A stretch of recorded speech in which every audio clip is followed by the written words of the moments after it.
Hello there, it's Nicole and welcome to Nicole's Scrapbook Stories. Today I'm working on a Halloween double page layout. Oops, I'm a little off camera there. Very fitting since it's Halloween.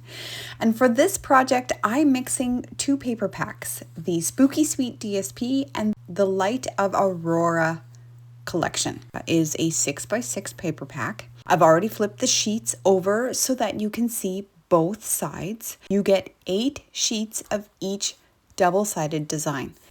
I've already created quite a few projects with these Spooky Sweet papers, so I'm down to just a few full 12x12 sheets and then some scraps. I'm scrapbooking these photos from our night at Pumpkins After Dark, which is this amazing outdoor event filled with light displays and hundreds of carved pumpkins. This one here is from the Michael Jackson Thriller display. Yep, that entire scene is made from pumpkins. And if that wasn't enough, the Northern Lights decided to show up, which made the whole evening feel extra magical. FYI, they're not real pumpkins, but it was such a cool experience. Just looking at the pictures, the dancing sky in the background had such an unexpected twist to the night. The colors were stunning, and I can't believe how perfect this paper matched the glow in the sky. But of course, it was Halloween, so I wanted to make sure the layout captured both sides of the night, the magic of the lights and the fun of the holiday.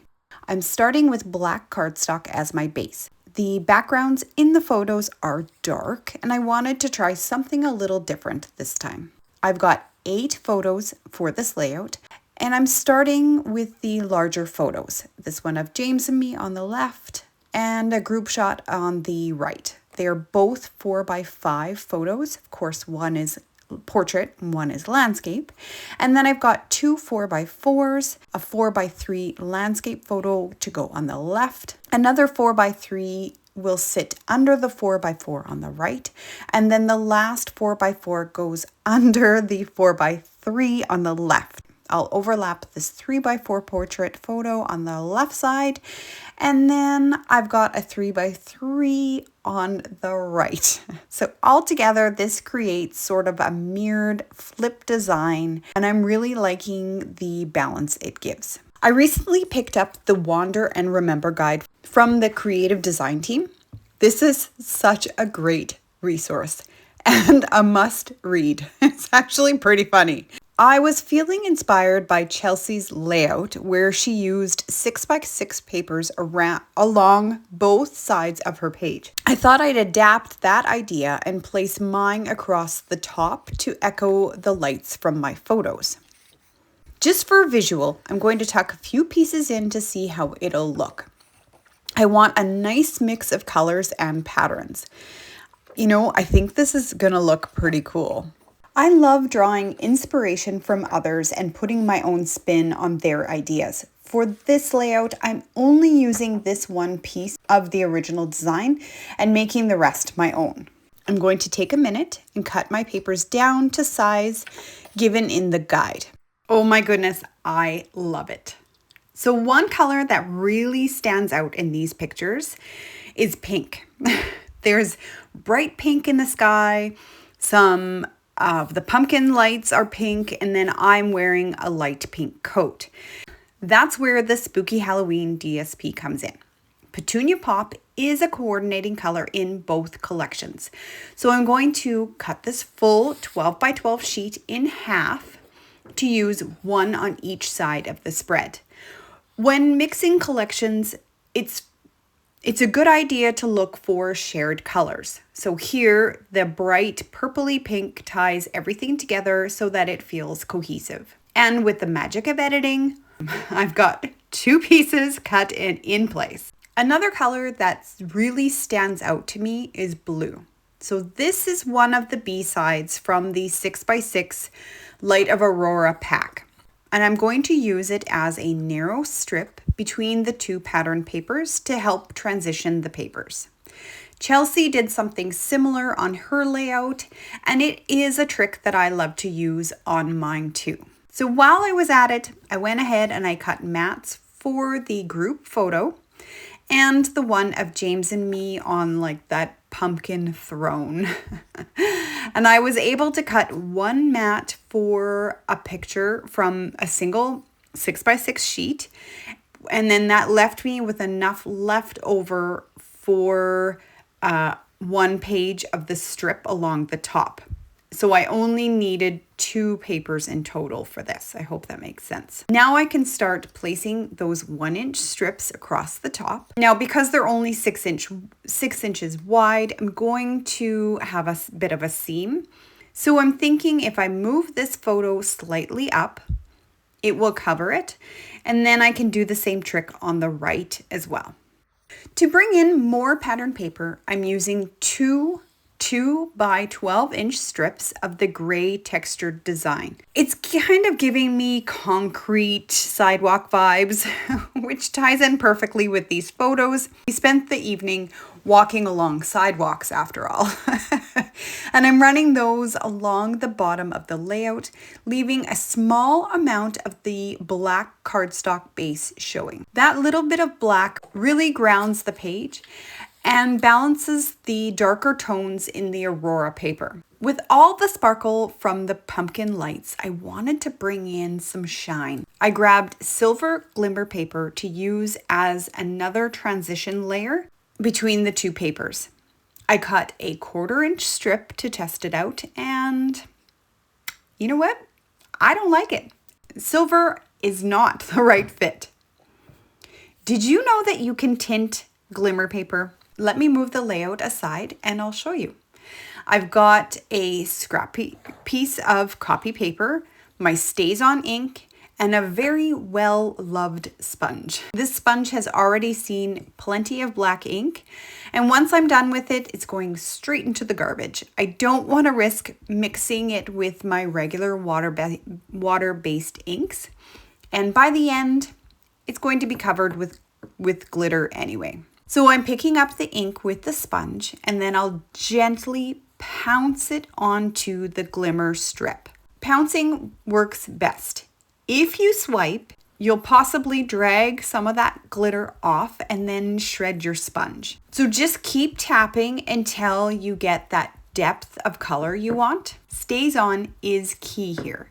It's a solvent-based ink, so it actually sticks to the slick, glittery surface, whereas water-based inks will kind of sit on the top and it'll never really dry into the paper. I'll finish tinting the rest off camera and prep a strip for the other side as well. Before moving on, I want to ink the edges of all my papers with black ink. I'd like each section of the Aurora paper to feel like a fresh slice of the night sky, so I'm going all the way around each piece. This step isn't for everybody, and that's totally fine, but I love the depth and definition it gives. Now a little about the photos. They were taken in October of 2024. This was our first time visiting Pumpkins After Dark, and it did not disappoint. Each pumpkin was hand carved by like a different group of artists and assembled into like full scenes. So there was like movie characters like Shrek, adorable animals like the bears and cubs in my photos, a full Chinese dragon, like a cultural display with so many amazing details. It took us about an hour to wander through and see everything. Now for the title. I played around with a few ideas. I really wanted something whimsical like Enchanted Halloween or Halloween Magic. And I haven't used my party alphabet dies in a while, and they were just calling my name. So the thing is, I didn't want to cover up that gorgeous Aurora paper at the top. So by shifting the group shot down just a little, I can create a small space for a smaller title instead. I landed on Halloween Fun. It fits the space, and honestly, it was fun and it was Halloween. And sometimes simple wins. I'm using the words for the season dies for the word Halloween, and then the party alphabet letters for fun. To pull in a bit more black into the layout, I'm cutting fun from black cardstock. This is a great use those scraps moment right here. And then to give the letters a slightly spooky vibe, I'm taking my Stampin' Up! White pigment ink and I'm going to lightly brush it along the edges. Pigment ink takes a little while to dry, so I'm trying hard not to stick my fingers in it while I work. And bending the letters slightly helps me get all the way around them without making a mess. So back to the photos. About halfway through our tour, we got the happiest surprise of the night, the Northern Lights. With all the city glow, we had no idea they were even out until our phone cameras picked them up. At one point, we couldn't decide what was more magical, the pumpkins or the sky.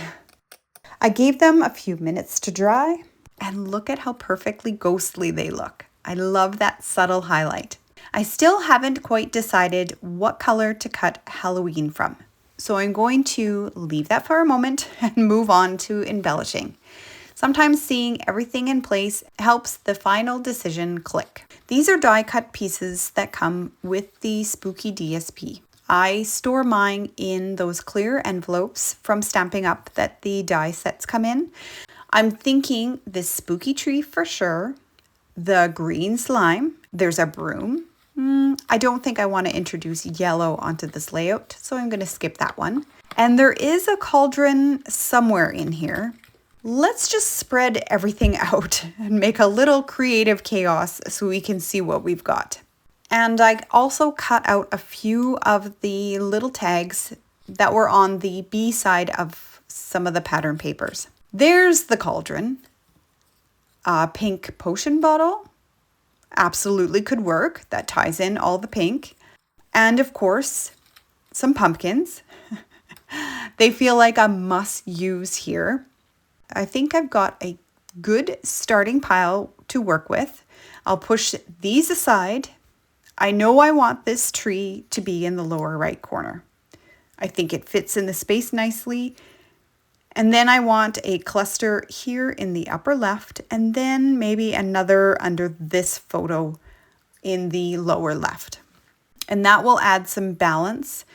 So we have one cluster in each opposite corner, and then we'll balance the title by having a cluster on the left side of the layout opposite of it. I like the cauldron here. And now I'm going to bring in some pumpkins using the beautiful pumpkins bundle. This is a 2-step stamp, so you get that gorgeous faded effect. I'm going to stamp a couple of the smaller pumpkins. I've got a foam mat, a scrap piece of paper, a piece of basic white cardstock, and pumpkin pie ink. First, I'm stamping the outline in full strength pumpkin pie. That gives me all the pretty detail and helps me see exactly where the pumpkin is going. I'll stamp 2 of these. Next, I'll take the solid fill, ink it up, and stamp off once so that I get a lighter shade. And then I'll line it up right on top of the outline and stamp. These photopolymer stamps make it really easy to see through and get everything aligned. And honestly, if you're off a little, it's fine. Pumpkins in real life aren't perfectly smooth or round. It just adds to the charm. See? Nice soft shading. Wanted jack-o'-lantern faces, so I dug through my stash and found these tiny stamps from an older paper pumpkin kit, and I'll stamp the faces in black right in the center of each pumpkin. Cute! Now I can die cut them with the coordinating dies, and I'll cut out a little stem too. To give myself more pieces to build in my clusters, I pulled out the Fright Night dies. They have these great spider webs, shapes, and some words. I had a few left over from a previous layout. And then this wrought iron fence piece is from the Spooky Halloween dies. The stamp set that coordinates has adorable pets dressed up for Halloween. And I've been using both sets of dies a lot on my Halloween pages. So I did have a lot of black webs already ready to go. But when I took a closer look at this photo, the webs in the display are white. So I cut a whole bunch of white ones too. And here are my pumpkin pie pumpkins. And I actually cut some from the DSP as well as stamped the filler layer on top. And that gives such a cool textured look. You know, it's a fun way to get even more out of your pattern paper. I used the beautiful pumpkin stamp for that. This one right here. Nope, wait, wrong one. This stamp. Oops. Now that I've got a good variety of pieces, I can start building my clusters. I like to work in the largest items first. So the big big pumpkin, the fence, and then the smaller pumpkins kind of over top. You know, I like that. Up in the upper left, kind of the same idea, large pumpkin, and then the smaller one layered over. Ooh, what if I tuck some webs around the title? That adds that spooky kind of weathered look I'm going for. Kind of a tombstone vibe, hey? Yeah, I'm loving that. And then for the N, I'm debating. I could tuck the web behind it like the rest, or I might layer it over top. We'll see what looks best once everything's in place. I have this boo cut from Granny Apple Green, which ties in with the green slime from the cauldron. And then I also have this little tag. Not sure I'm loving it there. Let's move it. Maybe up here. So that's still not right. Okay, plan B. I'll cut a tag shape from the Fright Night dies in black. That gives me a little height and then something to build on. And yep, you know, that definitely gives tombstone vibes as well. Yeah, I'm loving that. So since I've introduced Granny Apple Green, I'm going to use that for the word Halloween in my title. I cut it from the lighter side of the two-tone cardstock, same as the boo and then the slime.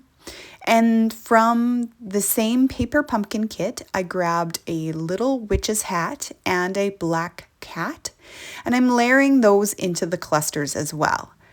To help the lower left cluster stand out, I cut a half circle from the scrap of orange paper, the same as the large pumpkins. Tucking it behind the cluster ties in that pattern while giving me a new shape, so it's not all pumpkins, pumpkins, pumpkins.